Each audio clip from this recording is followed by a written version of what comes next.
Kasi hindi naman natin pwedeng gibahin kung wala pang kapalit. Kawawa naman yung mga kababayan nating kailangan tumawid.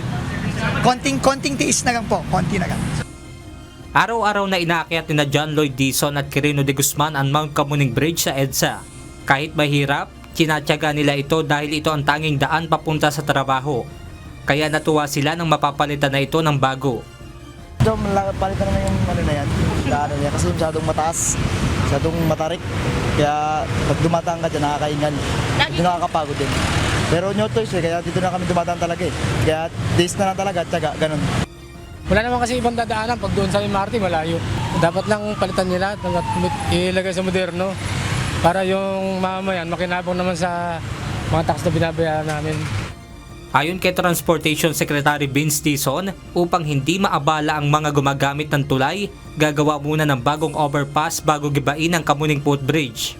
At bilang hudyat ng pagsisimula ng proyekto, nagsagawa na ng groundbreaking ceremony kanina.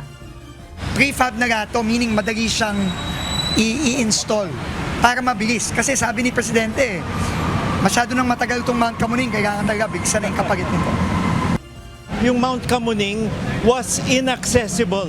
Anyone who had a physical incapacity, it would be impossible to use Mount Camuning. So definitely, improvement ito. Ayon naman kay Quezon City Mayor Joy Belmonte, nararapat lamang na alisin na ang mataas at matarik na Mount Camuning Overpass. But at the end of the day, that is not acceptable to us because it's inconvenient, it's uncomfortable, it's not inclusive. It leaves out many vulnerable sectors, and that is contrary to our vision of an inclusive mobility infrastructure program. So kailangan mawala yan at kailangan ipakita rin na may political will na ang pamahalaan, both the local and the national, Kasama na sa gagawing rehabilitation ng EDSA Busway Station. Sa ipinakitang plano ng DOTR, gagawing mas malapad, may bubong, elevator at wheelchair lift na kahalintulad ng nasa EDSA North Avenue ang Camuning Busway Station. Tinatayang nagkakalaga ng higit 80 million pesos sa proyekto. Ito yung EDSA Camuning Footbridge o ang binansagan na Mount Camuning na may taas na nasa 30 feet. Kung mapapansin nyo, itong footbridge na ito ay wala ang bubong at wala ring elevator na magiging maalwan sana sa pagtawid ng mga senior citizen at PWD. Kaya naman sa Disyembre, target ng DOTR na matapos itong bagong footbridge na mas mababa at malapit doon sa EDSA Camuning Busway Station.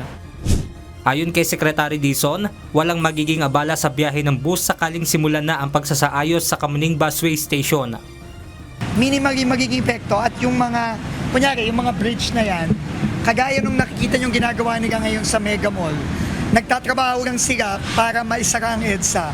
Madaling araw, I think, alauna ng madaling araw hanggang alas 4 ng madaling araw. So yung detour natin dito, ganun din. Hindi natin gagawin yon obviously kapag maraming mga sasakyan na dumaan. Oo.